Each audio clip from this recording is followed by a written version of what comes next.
अब सौंप दिया इस जीवन का सब भार तुम्हारे हाथों में। अब सौंप दिया इस जीवन का सब भार तुम्हारे हाथों में। तुम्हारे हाथों में और हार तुम्हारे हाथों में। अब सौंप दिया इस जीवन का सब भार तुम्हारे हाथों में। है जीत तुम्हारे हाथों में और हार तुम्हारे हाथों में। अब सौंप दिया इस जीवन का।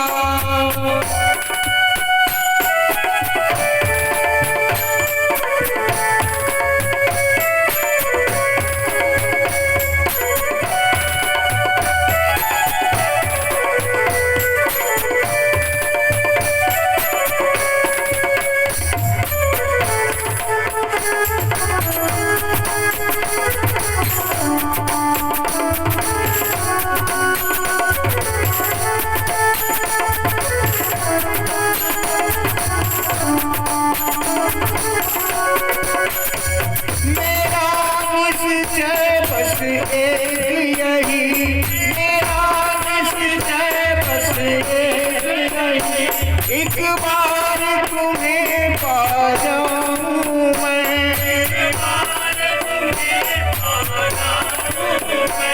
अर्पण करूं जीवन भर का, अर्पण करूं जीवन भर का सब भार तुम्हारे हाथों में।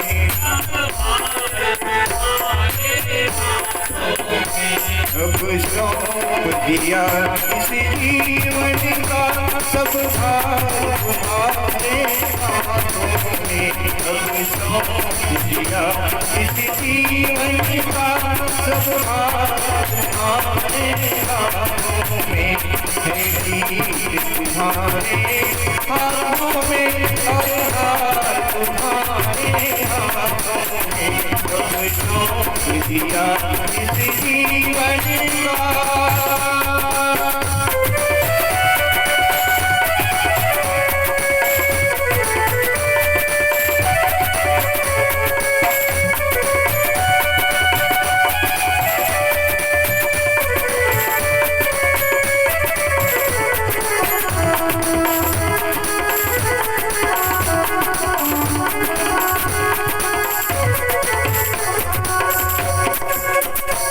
इस जग में रहूं तो ऐसे रहूं, इस जग में रहूं तो जैसे जल में कमल का फूल रहे।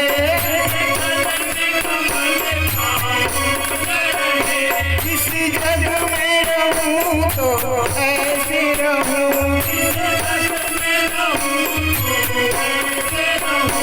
जैसे जल में कमल का फूल रहे।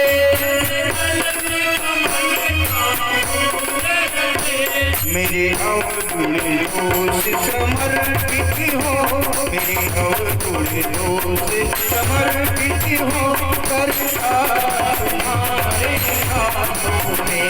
अब सौंप दिया इस जीवन का सब भार तुम्हारे हाथों में। है जीत तुम्हारे हाथों में और हार तुम्हारे हाथों में।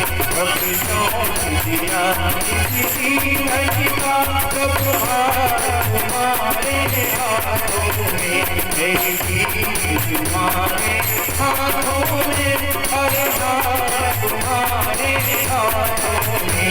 अब सौंप दिया इस जीवन का सब भार तुम्हारे हाथों में। जय श्री राधे। गज जो है जब सब तरफ से कोई नहीं दिखा तो अंतःकरण से उस परमात्मा को, उस भगवान को याद करता है और अंतिम काल में, अंतिम क्षण में जब वह गज भगवान विष्णु को, नारायण को याद करता है तो भगवान जो है गरुड़ासन पर बैठकर और जो कमल फूल ग्राह भगवान के ऊपर डालते हैं उसे सहर्ष स्वीकार करते हैं, ग्राह का संहार करते हैं।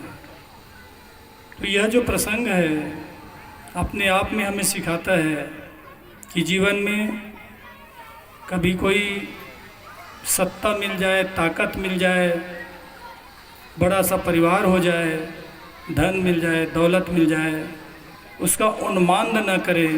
आज वो आपका है, कल किसी और का हो जाएगा, परसों और किसी और का। लेकिन वो परमात्मा जो है वो जीव का तत्पर प्रत्येक क्षण में साथ देने वाला होता है और केवल वही साथ देते हैं। साथ में जो व्यक्ति आपके बुरे समय में, बुरे काल में साथ देता है, क्योंकि स्वयं भगवान तो आ नहीं सकते, भगवान किसी को भेजते हैं। तो जो भी व्यक्ति आपके बुरे दौर में सहयोगी के रूप में, साथी के रूप में खड़े हो जाते हैं, वो आपके लिए भगवान तुल्य हैं। जीव का स्वाभाविक गुण है सुख संपत्ति समृद्धि, जहाँ रहता है वह जीव रहता है, और भगवान जो है दुख का साथी है। आज हमारे बीच में ठाकुर जी नहीं रहे, चौथे दिन की कथा का प्रसंग है, लेकिन प्रत्येक परिवार के लिए वो भगवान तुल्य थे, क्योंकि उन लोगों ने, सबने महसूस किया है कि जब कोई खड़ा नहीं हो जाते थे तो वो स्वयं खड़े होते थे। ये इसलिए भी बोलना पड़ रहा है क्योंकि अटल आवास समिति के माध्यम से जो एक प्रसाद बनता है वो लड्डू का आता है, जो बहुत चिपचिपा रहता है, बांटने में असुविधा होती है। मंदिर समिति का अध्यक्ष आए थे और कल बहुत ही नाराज़गी से बोल रहे थे कि इससे आधा पैसे में भी बढ़िया से बढ़िया और दूसरा प्रसाद बन सकता है।